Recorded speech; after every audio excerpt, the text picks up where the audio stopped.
ha visitado más de una oportunidad. ¿Cómo te va, Javier? ¿Qué tal? ¿Qué tal, Eduardo? Es un ¿Qué placer. día hoy, Claramente que es lindo, un lindo día. despejado, ¿Será un día peronista? No sé, el día más claro, ¿no? Por lo menos el horizonte un poquito más claro. Irónicamente estamos hablando de lo que está ocurriendo allí en el Congreso. Desafuero y cárcel. Bueno, me parece que si efectivamente robó lo que dicen que ha robado, digamos, es lo que le corresponde, ¿no?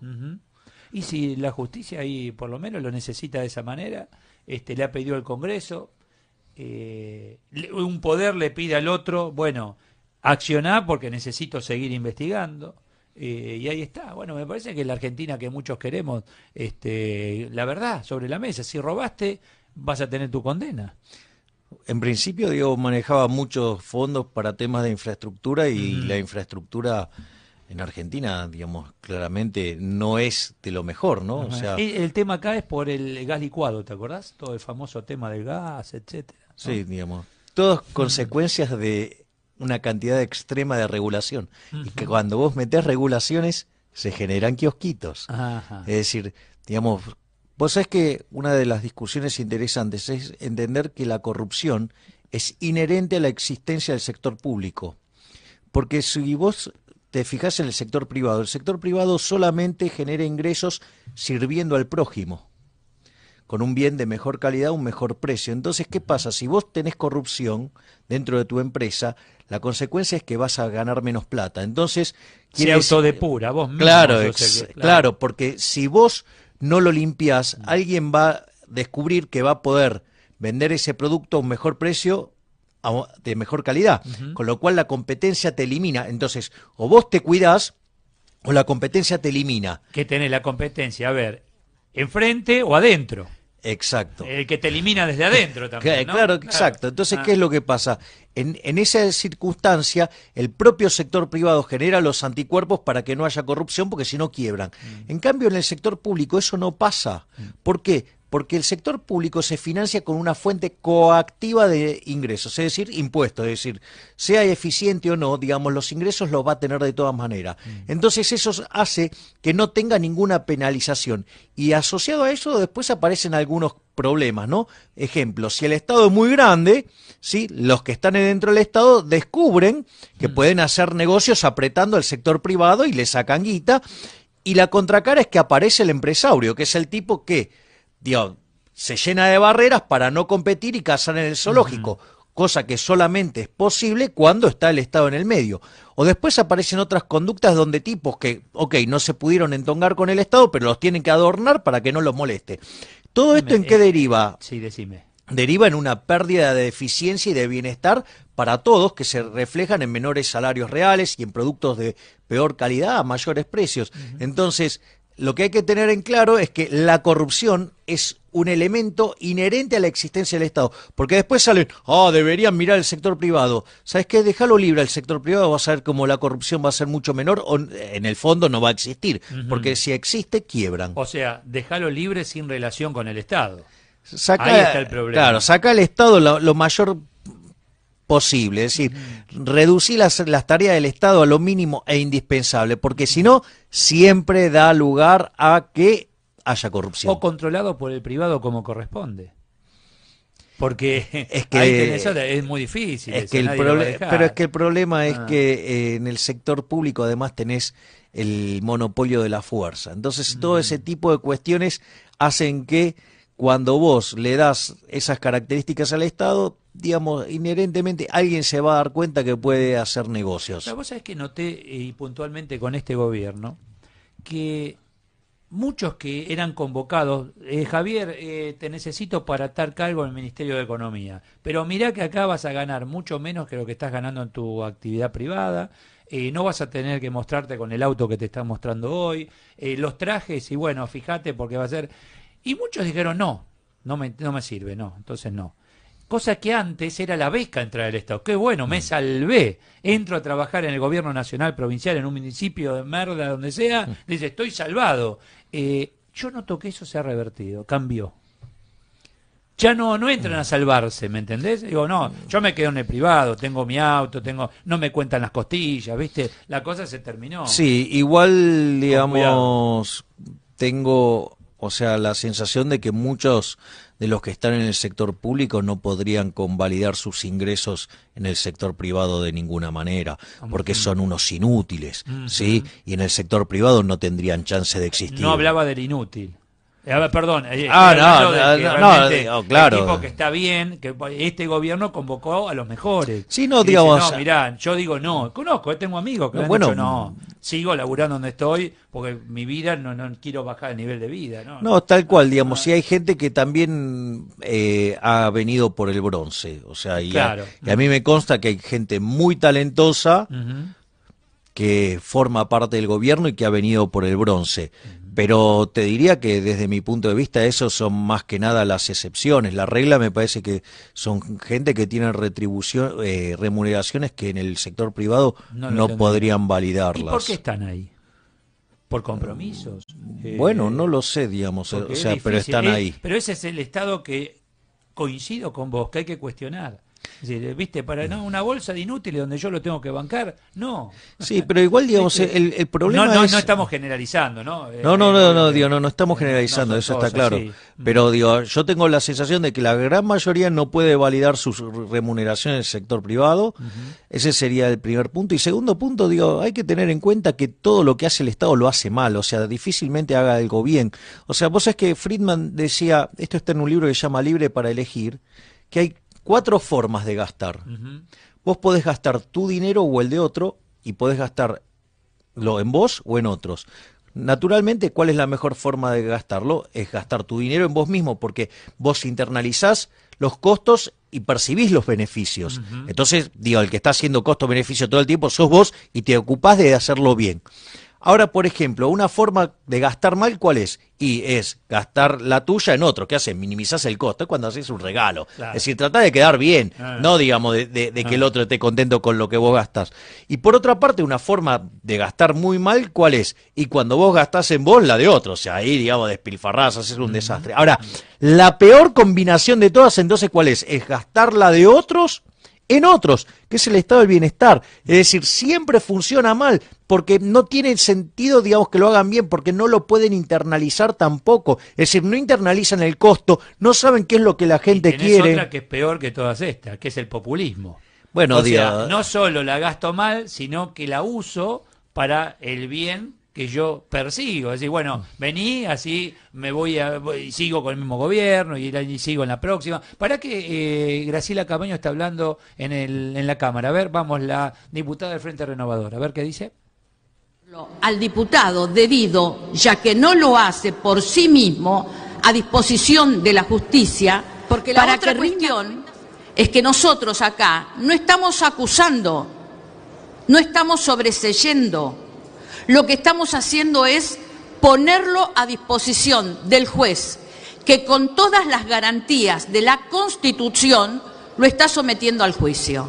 Así que, señor presidente, siguiendo la costumbre que nuestro bloque ha tenido desde un principio respecto a estos temas que hacen al control y a la transparencia, es que vamos a votar convencidos de que estamos haciendo lo correcto, de que no existe ningún puenteo a ningún juez. El juez Rodríguez ha remitido a esta Cámara todas las actuaciones conforme las instrucciones que recibió de la Cámara, tal cual lo relató el diputado Brugue en este recinto. Así que algunas alegaciones que hacen los abogados defensores del diputado debido lo hacen en función simplemente de su rol como abogados defensores. Y hay otra cosa también que quiero aclarar, señor presidente, que está vinculado al tema de querer utilizar el ámbito del Parlamento para su defensa y que está vinculado al pedido de licencia.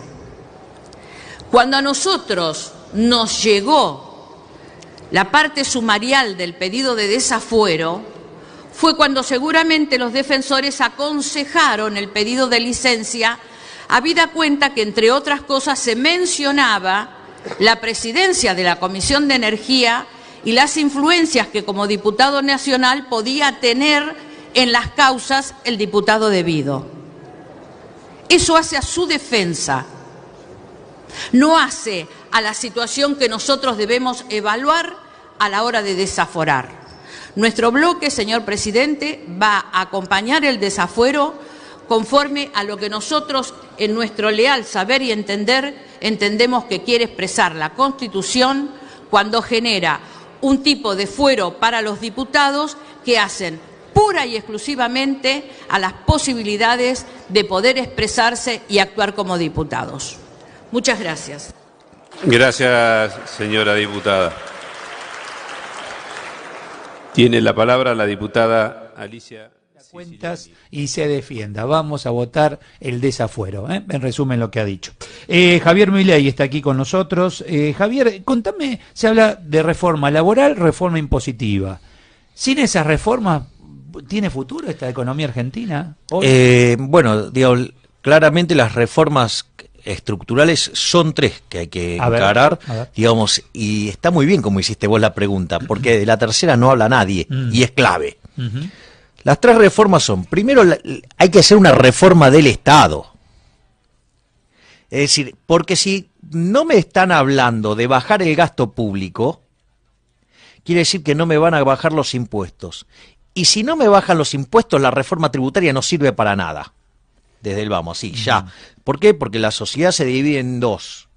Entre los que nos rompemos el lomo laburando y pagamos los impuestos y somos esclavos de esta corporación política, y los beneficiarios de los impuestos, ¿sí? Que en el fondo son una manga de parásitos que viven de los que creamos riqueza. Esa es la verdadera grieta, ¿eh? Esa es la gran grieta. Esa es la grieta, sí, es los que laburamos y los parásitos. ¿Y sabes lo que pasa? Que los que van a hacer la reforma son los parásitos, son los que tienen además el monopolio de la fuerza. Con lo cual, yo digo, quiero escucharlos hablar de bajar el gasto público para que empiecen a bajar impuestos en serio. Te hablan, a ver, para el año próximo recortar subsidios, por sí, ejemplo, claro, ¿no? Siempre el sector privado, siempre todo lo que va o sea, todo lo que es factible bajar es cuando vas contra el bolsillo del sector privado, contra el que genera riqueza, nunca contra la mafia de la corporación política. Entonces, en tanto y en cuanto eso no cambie, este país no tiene futuro. Digo, eso es lo primero que hay que ver para cuando se discute el tema de la reforma tributaria. A ver, ¿cuánto bajan los impuestos? ¿Cuánta plata le devolvés al que crea riqueza? ¿O lo vas a seguir castigando teniendo que soportar a esta manga de inútiles que no sirven para nada? Primer punto. Segundo punto, la reforma laboral. En ninguna parte del mundo se castiga al trabajador como se lo castiga en Argentina. Vos lo que tenés es que de cada 100 pesos que recibe el trabajador, al empleador le cuesta 167. Es decir, hay un sobrecosto para el empleador de 67%.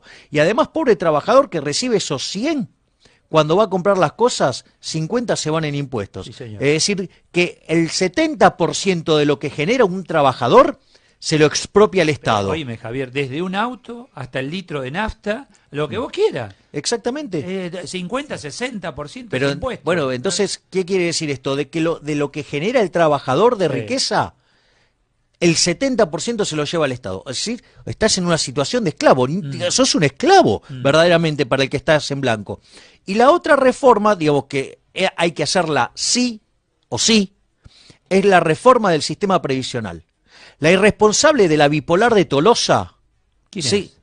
¿Cómo? ¿Quién es? La que perdió ahora el domingo. Sí, digamos, la que perdió el domingo. La morocha. A ver, el tema es el siguiente. Cuando vos tenés una relación 2-1 entre los aportantes y los pasivos, el sistema está al borde de la quiebra. Cuando vos tomás la relación aportantes-pasivos en Argentina, pero tomando los aportantes privados, esa relación está en torno a 1, un poquito arriba de 1. Es decir, el sistema está técnicamente quebrado y genera un déficit fiscal de 3 puntos del PBI por año. Siempre fue así. No. Peor. No. Lo empeoró esta señora haciendo que se jubile gente que no hizo aportos. Que no aportó nunca, exacto. Entonces, ¿qué es lo que pasa? Vos lo que tenés es que el sistema está quebrado, genera este déficit y este déficit es creciente en el tiempo. Con lo cual, si no lo arreglás, esto explota. Entonces, Lo que debería hacer el gobierno es explicitar, mire, esta es responsable, Ah. ¿sí? Digamos, la campeona del populismo hizo este desastre. Ahora esta cuenta hay que pagarla. Y listo, y enfrentar los hechos. O sea, el gobierno tiene que explicitar, porque una de las Ahora, cosas... yo no sé si el sistema va a funcionar aunque lo haga este gobierno, el que sea. El sistema de reparto no funcionó nunca, Javier. Bueno, de hecho, mirá qué A interesante... mí no me dejaron probar la FJP. Yo quería las FJP. Bueno, Lo digo desde aquel momento que me mirá hicieron esto. optar. Es más, opté por la FJP y me la sacaron igual. Eso es lo que quiero oír. Fíjate esto, cuando se dio la opción para que te quedaras Sí. o te fueras, Sí. ganó por el 90% que la gente se quería quedar. Sí. Igual, digamos, el tuerto te lo afanó, te lo sacó. ¿Por qué? Porque era negocio político, ¿sí? Y no solo eso, fíjate esto, vos sabés que cuando se instaló, el primer país que lo hizo fue Alemania, lo hizo Bismarck. Y mirá qué chorro, ¿no? Porque cuando lo hizo, digo, para que veas que estaba pensado con la intención de afanar a la gente. La gente tenía una expectativa de vida de 40 y pico de años. Y la jubilación era de los 65, con lo Claro, cual claro. era obvio que... Llegan poco, te dicen. O nada. Claro, Ah. exacto. Lo que no contaron fue con el progreso tecnológico que hace que la gente viva más. Y acá se replicó el modelo y se saqueaban a las cajas. Y entonces, digamos, habría que ir a ese origen. Pero fíjate esto, vos sabés que si hoy un trabajador con... Mirá, entrar en un sistema de capitalización al inicio, Sí, ¿no? sí. Vos sabés que el fondo noruego, sí, estamos hablando de los socialistas que usan la plata en el sistema capitalista, rinde 6% el fondo capitalizable. Y además, si Argentina creciera al 3%, ¿sabés con cuánta plata llegaría un trabajador al final de su vida de trabajador a los 65 años? Con solo los aportes de los del trabajador. De hoy, mínimo. Sí, $600.000. Claro. Y si consideras que también hay aportes por parte de Pero los aparte empleadores. lo capitalizás, te da ese beneficio. Sí, sí, exacto, etcétera. está Sí, te capitalizado, entiendo. ¿sí? Con crecimiento. Y si tomás la parte que aporta la empresa, ¿sí? Tendrías $1.200.000. Suponete que te dé un retorno del 5%, son $60.000. Discúlpame, sí, el 10% son 120.000, son $60.000 al año, o sea, son 5.000 mensuales, son 90.000 pesos por mes. ¿Vos conocés que Sí. el trabajador tenga esa jubilación? Yo recuerdo siempre, en estos últimos años, que te decían a los abuelos, ¿no? A mis viejos les decían, jubilado, con la tarjeta argenta pueden comprar motos. ¿Y mi viejo para qué quería una moto? ¿Para qué quiere una Se la moto? compraba, bueno, o sea, de reparto a repartir a quién. Aparte es mi plata, la tuya, la nuestra, Claro. que estamos hoy aportando, señora, para usted que es jubilada. No es que se guardó la platita que usted aportó y ahora, no, la plata que generamos nosotros era que usted debe cobrar como corresponde. El reparto, contame lo siguiente, Javier. No, pero fíjate el tamaño de la estafa, ¿no? No, Porque pero el trabajador siempre lo fue. estaría recibiendo 90.000 y decime cuáles son las jubilaciones de No, ahora. es un desastre. Entre la reparación histórica y no sé qué. Bueno, eso es otro gran error del socialista Prat Guy, que, digamos, con tal de hacer populismo cool, ¿sí? Entregó algo que verdaderamente generó un buraco fiscal enorme, una irresponsabilidad No total. sé si se va a pagar todo. Acá vienen abogados especialistas en el tema y lo ven complicado. Javier, ¿cuántos representantes existen hoy en el Congreso, por ejemplo, o en la política argentina liberales? Ninguno. Es un problema. ¿Por qué? ¿Qué pasa? No hay. Porque mira que conozco unos cuantos. Bueno, yo creo que Yo sé que no quieren el Estado. Es más, algunos amigos míos dicen, donde yo tengo un amigo que entró en el Estado, dejó de ser mi amigo. Pero pero de alguna manera tenés que entrar como para cambiar esto, porque es sentido común todo lo que vos planteás. Bueno, a ver, vamos a ponerlo en estos términos. Primero que está muy estigmatizado ser liberal en Argentina. Obviamente la izquierda en eso de crear falacias del hombre de paja es especialista pero en no crear puede mentiras. dejar que ellos marquen la agenda. Bueno, está bien, digamos, pero algunos liberales, o sea, en lugar de ir y dar la batalla, digamos, se quedan encerrados en sus círculos con discusiones, o sea, para mí estériles. De hecho, hay gente del Con Facebook solo no hacemos nada. Claro, del liberalismo que cuestiona mucho mi paso por los medios. Y bueno, ok, entonces seguí entregándole espacio al otro. Sí. Me parece que hay una parte que tiene que ver con eso. Hay una parte que tiene que ver con que muchos de nosotros sentimos fuerte repulsión por el Estado. Entonces vos fíjate esto. Ahora, el tema es qué tenés vos conceptualmente. Porque a mí, por ejemplo, me han dicho... A mí no me gustan los extremos, ¿me entendés? Pero, por ejemplo, fíjate... Irte muy al extremo liberal y que todo... No. Pero, por lo menos, dame la opción y, bueno, yo te pongo ahí... Pero, bueno, que... a ver, vamos a un caso concreto. Dale. Digamos, bien, a mí me dicen, bueno, ¿vos serías presidente del Banco Central? Y yo te contesto y te digo, sí, solo sí, soy el último. ¿Por qué? Porque hago la reforma financiera y después lo llamo a Bombita Rodríguez y que lo haga desaparecer. ¿Por qué? Porque cuando vos tomás cuánto era... El Banco Central no es una institución que es previa a que exista el país, es de 1935, o sea que el país existía antes. Sí. Vos sabés que la inflación previa a que exista el Banco Central fue del 3%. Los 10 primeros años del Banco Central, que era mixto, fue 6%.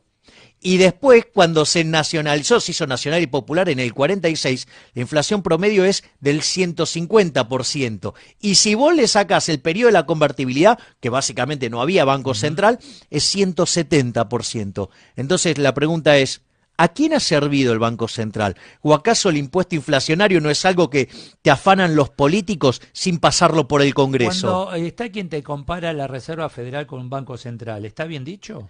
Bueno, la Reserva Federal es el Banco Central de los Estados Unidos, y es un Banco Central que justamente una de las partes de la Reserva Federal es privada. O sea, no es todo público. Es distinto entonces. Exactamente, es distinto. Es distinto. Pero, de vuelta, pero a lo que voy es, vos podés vivir sin Banco Central. Ejemplo, Hong Kong no tiene Banco Central. Los billetes de Hong Kong tienen el símbolo de HSBC, es una caja de conversión y con lo cual vos podés vivir sin Banco Central. ¿Y eso por qué es importante? Porque el impuesto inflacionario es una forma por la cual los políticos te roban, ¿sí? Porque la inflación es un impuesto, que además es el impuesto a los pobres, ¿sí? Y no pasa por el Congreso, donde se supone que los impuestos se deberían aprobar en el Congreso. Ya tengo que ir a la tanda, me recontrapasé. ¿Vos creés que esta sociedad argentina culturalmente puede vivir en un ámbito liberal? Mira, ¿O llevaría años? Hay que tener, o sea, la gente no está acostumbrada a la libertad y le tiene miedo a la libertad. Pero, a ver, esto es como, digamos, igual que el alcohol. Requiere mucho más compromiso. Tenés que ser ordenado. No, claro. Laburar, te tenés que hacer cargo de los costos de tus decisiones. Exacto. Pero fíjate esto.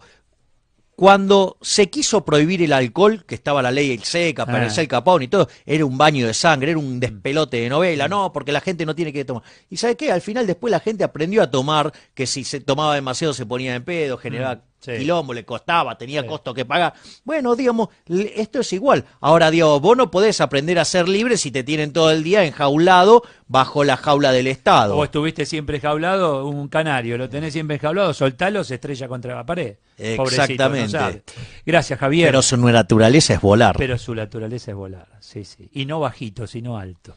Exactamente. Gracias, Gracias Javier a vos, Milei. Eduardo. El locutorio. Conexión directa a la información.